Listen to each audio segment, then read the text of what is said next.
Welcome to Monte Carlo, where the new champion Chris Cornwell starts on pole from Matthew Hart and Guillermo Perez. Then it's Kazuki Sims, Christian Bentley and Mario Kloske, followed by Dominic Hudson, Antonio Ponte and Kimi Nyla. Vita Alves starts 10th from Ray Shen and Francis Austin. Then in 13th place, it's Devin Butler, followed by Lam Fong and Ray Franca. Zenzo starts in 16th from Danny Ortega and Ica World. Then it's Devi Circulera, the Conquests of Cilia and Animates. Then Akari Lopez and the KVs of Antonio and Vansilao. Well, the champion's already been crowned, but in these final two rounds, it's the constructors that matter. All 5 lights go on. And the Monaco Grand Prix is underway in this ChampCar World Series, and it's a great getaway there from Matthew Hart off the line on the back of Chris Cornwell as they come out of Saint-Avold. That hyperdrive car, however, already blasting out in front, 0.3 of a second ahead of the rest of the pack. They're going too wide in the rest of the pack. Look at that for Vita Alves going side by side with Kimi Nyla. Sims there on the back of Matthew Hart as they now come down into the slowest part of the calendar, into the wall there for Fong and for Rai Franca. Both of them sliding down into the wall. And why do these guys stop? Unbelievable. I don't know what's happening down at the hairpin, but a lot of the field stopped in that second sector, to the point where now we've got a division between Ray Shen and Devin Butler. Flying over the curb there for the Englishman. And it is in England, 1-2 between Cornwell and Sims as that's into the wall for Ahmed Salia. Slides off the track. His teammate Bronin Animates also in the wall. Is that a pile-up down at the Nouvelle Chicane? It could very well be on this very messy opening lap for the guys at the very back of the pack. But the green flag flies once again as we begin lap 2. It's Cornwell from Matthew Hart and Kazuki Sims. Officially the season 8 champion, I was gonna say, but they've gone off behind Matthias Antonio in the 89. Oh, hit by the other Antonio. I'm sorry, that's Bronin Animates, never mind. Down into the pits there for the number 88. Consecutive numbers colliding, that's not something that you often see. You can see Chris Cornwell still at the front of the pack. The 7-time World Drivers Champion. I can't even get any of the stats right anymore. I'm sorry, guys. It's very early in the morning here in the UK as Cornwell punches in the fastest lap. So let's see if we can get his stats correct this time. Season 2 FG Series Champion. Season 7 ChampCar World Series Champion. Took 4 races on the bounce before not finishing last time out in the race that would ultimately give him the title. And the fastest opening sector on this third lap of 19 going to Matthew Hart in the 21 car. Looking back with that Forsyth Racing car. And you can see Sims right behind him. Perez actually quite a ways away from the Japanese driver.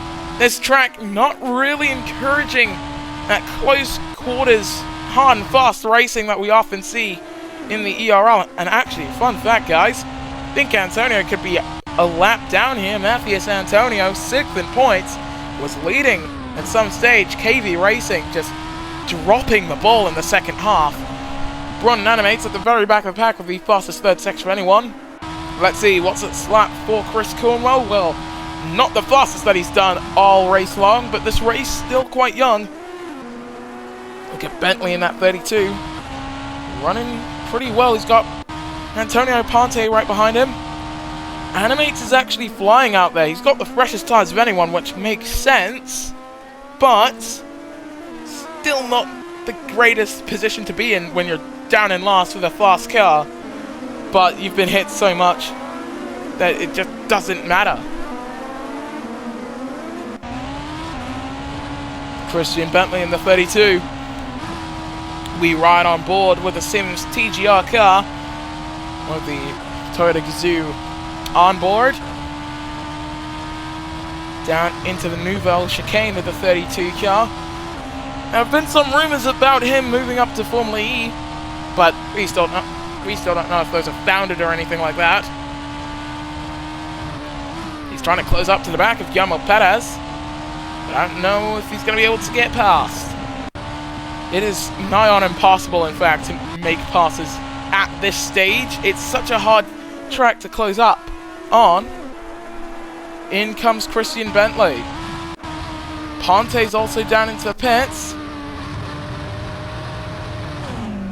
And that 94, what tyres are you going on to? It's another set of the Firestone soft compound tyres, and it's been actually officially announced.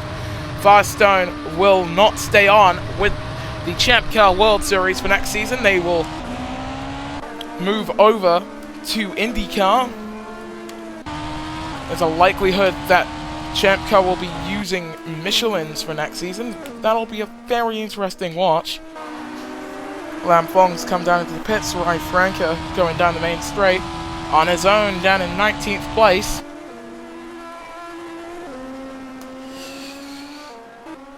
Cornwell still at the head of the pack. It's not been too much of a entertaining race around the streets of Monte Carlo, especially in comparison to the Formula E race that we held here, quite a ways away in the season already. Hart comes down to the pits. We expect this race to be one on strategy. The overcut, certainly a strategy to run, but the optimal, who knows? Bentley sizing up a pass on Devin Butler. They're going side by side and up into 7th place there on the back of his teammate Matthew Hart, leading all of those who have come down into the pits with 13 to the checker.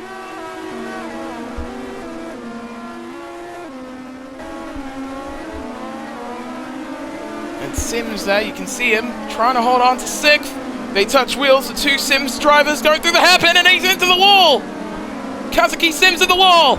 Perez spins Butler! Also spinning around, that's Francis Austin, a big pile up down at the hairpin! And I think everyone now just waiting to just go through again. There's still yellows, and the caution comes out! It's Guillermo Perez! Perez could not get that target chip Ganassi engine fired up, and so we have our first retirement in this race, and Hart runs into the back of Dominic Hudson. Oh, he spins it on oversteer as well, and I think Nyla also having a bit of a moment, and that's under the yellows there. Hudson comes into the pits. Butler getting a 5-second time penalty for causing a collision. That's Antonio Ponte. They're not flying the yellows. What is happening on lap 6 and 7 here in Monaco? Ortega getting a time penalty as well. He's been in the wall, flying off into the inside wall down at Anthony Nose and spinning it as well. That's like a world. I'm still surprised that for most of these incidents, the yellow flags just didn't wave.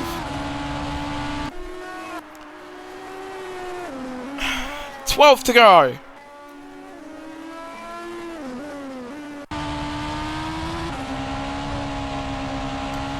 Not down through Anthony Nose with your race leader. And Cornwell so far has led every lap of this race. Ortega with another time penalty, and it's getting darker. Rain around the streets of Monte Carlo is not what any of these drivers need, because they can barely make it around in the dry. Look at that, interlocking wheels there between Iker and Francis as they come through the famous tunnel. The hyperdrive man just not able to find pace as it stands. Look at Butler weaving quite a bit as well. Mario Kloske with the fastest opening sector. He runs up in 3rd place, benefiting from the strategy malarkey, and in fact, he's currently running a net 2nd for the Belgian driver. That's a brilliant position to be in for the rookie, but we've got yellows down in the 3rd sector, and we can't quite catch that. Oh no, it's Iker. It's Ica World! My oh my! That's unbelievable with 10 to go. Akari comes down to the pits, goes on to a set of the hard compound tyres. Dominic Hudson with the fastest second sector of anybody in 6th place. Into the pits for Christian Bentley as well. And those soft tyres, well, they don't look too good. Sir Carrera has run every lap of this race so far on the same set of medium compound tyres and does not look to be slowing, by the way. Did not expect that.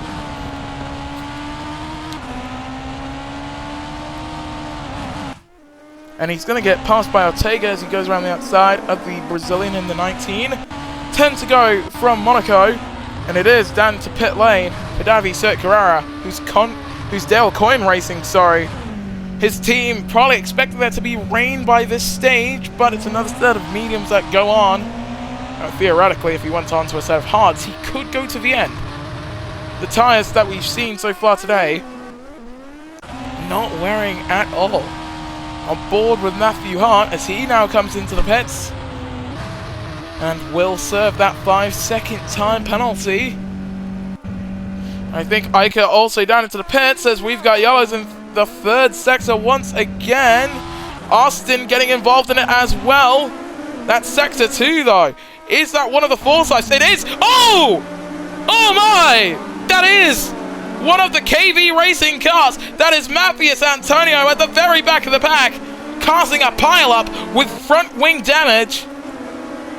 Came onto the scene of the incident quite late there. That is terrible news for KV Racing right now to be involved in an incident midway through the race. If it's early days, you can try and make it back through the pack. If it's a chaotic race, well, you can do the same at any time. Out in front though for Chris Cornwell to begin his 11th lap of this race, streaking ahead 9 seconds in front of Matthias Kloske. Kloske, I still forget. Ponte coming out of the pits there. He'll be in front of Kari Lopez. And with 8 to go, every lap in this Monaco Grand Prix led by car 96. What a way to state your claim to the championship, especially after such a hard opening stint to the season.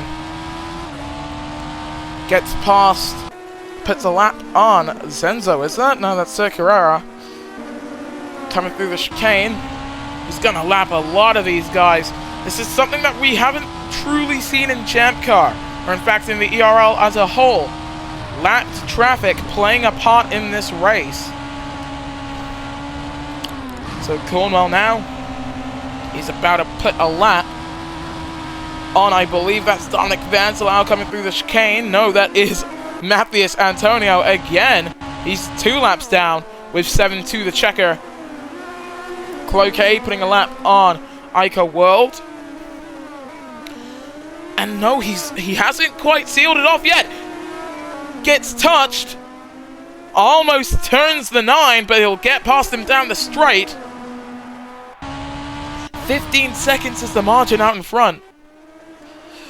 It's still so dark. We've got the floodlights out, or at least we had them. The cloud's now breaking apart a little bit now.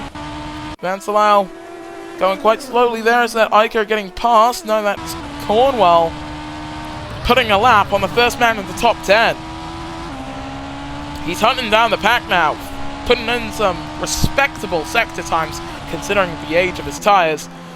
Kimi Nyla coming out of the pits then. For Forsyth Racing in that 77, he's likely going to stay in the top 10 as he comes out of the pits on lap 12. And it is 8th coming out of pit lane with Vider Alves also down there. Side by side between Lam Fong and Dominic Vancelau on lap 13 of 19. Cornwell still staying out.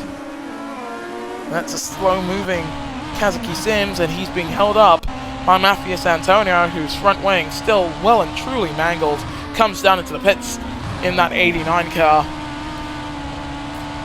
Cloquet coming into the pits as well, looking for a podium in that 22 car.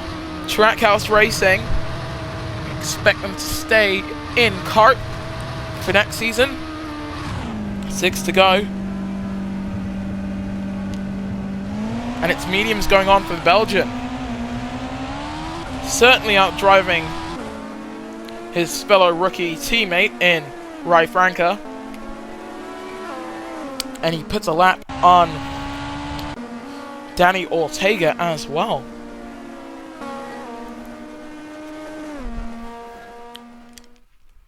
Further up there you can see, I believe that's Cloquet putting a lap on. Is that Vancelau? No, that's Matthias Antonio sliding into the wall. And he's stuck there. He spins! Ortega! Ortega facing the wrong direction. 5 to go here in Monaco. Ortega gets it corrected, but that was scruffy and a half for the 89. Pinned himself to the inside there more than anything. 18 seconds is the margin out in front as Matthew Hart struggles to put a lap on Braun and Animate. Side by side, there you go. How much is he going to try and hold on? Well, not that much. He's down in 19th, of course. I believe that's their second lap down. Zenzo in the 91 right on the back of him. How close does he want to get? Well, he's actually lifting off quite a bit, so I think he's just going to try and bring the car home at this stage. That 96, if he can punch in the fastest lap, will take the first Grand Slam in quite some time in the ERL. I believe the last time we saw a Grand Slam was the first race in Season 16. That was Monaco in Formula E. 4 to go. It's Matthew Hart coming into the pits. If he does, well, that effectively means Cornwell is going to lead every lap of his stint, but the 21 hustling and bustling as much as he can as Braun and Animates goes down the main straight. Cornwell leads either way. Gets in front of his teammate, puts a lap on the number 9.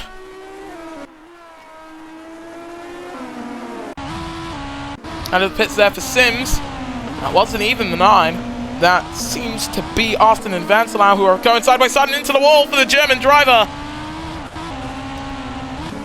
Brushing that front nose cone with the barriers, and well, brushing is a bit of a light term to say there. We expect to see the guys situated in 1st, 5th, 6th, all to the checkered flag by the end of this race. Everyone else, well, it's going to be a bit touch and go for everyone not named Bentley and Akari, because I think those two might need some major tyre preservation skills if they want to make it to the end. Everyone else should be regular, unless you're Ponte or Lam Fong, in fact. 3 to go. Akari Lopez for Power Motorsport dives down into the pits. We're coming to the final real moments for you to come down and make a stop. Sir Carrera with the fastest third sector of anyone. On board with the 19, getting held up by Matthias Antonio there. Are they going to go side by side? I think they will. Got some clouds forming, by the way. Is that going to be a launch to the outside? He might dart to the inside, but he can't get it done. Sir Carrera trying to find a way to go past, and he runs into the back of Matthias Antonio. Yellow's wave. Vancelau's gone off. Sir Carrera and Braun Animates there. Both in the wall down at the hairpin. And that's Sims getting past him now. Kazuki Sims doing a great job up in 2nd. His teammate Christian Bentley down in 5th. You can see him right behind one of the conquests there to try and put a lap on him. 2 to go. Soft compound tires going on for Lam Fong. Coming out of the pits there. Still in the top 10. So not a bad race for Dragon Racing. In fact, they've still got Viter Alves comfortably in the top 8. Sims coming across the line then. How far behind is he? He's 16 seconds off. If it wasn't for the lap cars, there's a two Trackhouse drivers collide. Coming out of the pits there for Ray Franker. It's a pile-up. Pile-up coming out of Saint-Devote. All of these guys, radio engineers, probably telling them, no heroics into Saint-Devote, please. Well, this is what happens when you see heroics down into Saint-Devote. A pile-up is formed. That's most of the field down in the barriers, and it's Chloe K who's going to get righted again. Ortega straightened up. You can see Ica World there coming out of it as well, and I think the only man who really avoided that was the guy 7th up. On to the penultimate lap of this race then. Cornwell's tires absolutely shredded. I'm shocked that while there was so much damage for everyone there was no full course yellow. That could have been a lot worse as Senzo muscles his way into the wall and out of the race. A caution coming out. On the penultimate lap, the yellow flags return. And Zenzo has a second retirement in today's race. Well, the cautions are ending. And I don't think I can recall the last time we had a lights to flag victory. Well, it seems like it might just happen today. Should he keep his nose out of the barriers? Just one more lap.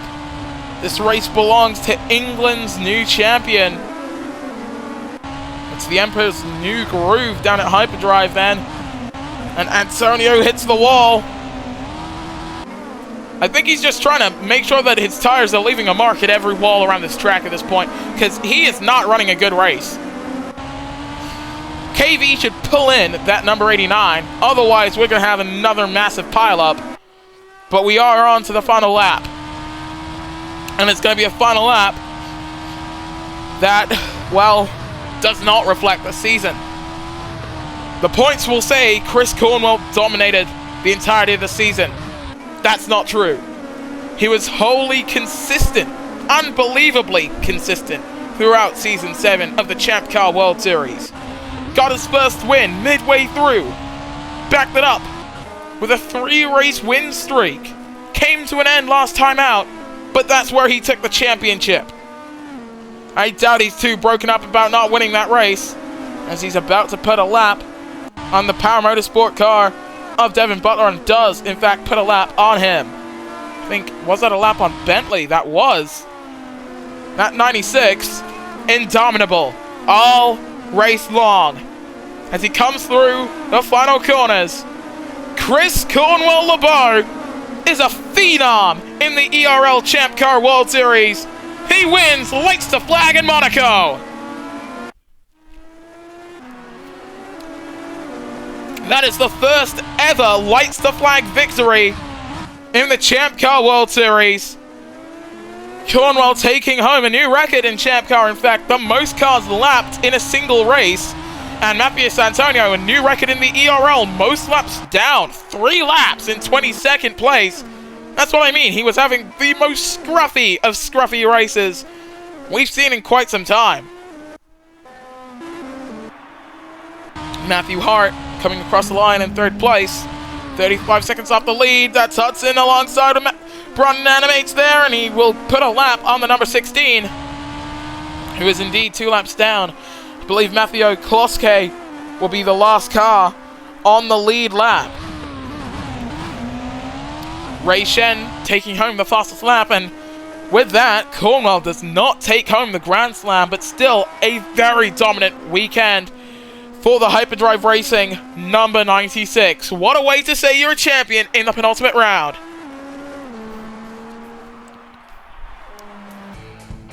Here's your podium. Chris Cornwell with yet another race win this season. He takes victory from Sims Racing's very own Kazuki Sims Takahana, and Matthew Hart is going to be flying over to do the rest of the Formula E season, and in fact we believe he signed a contract with Kuro Raceco for next season to drive their 26 car as it's currently branded, and I believe he will be driving the 21 next season.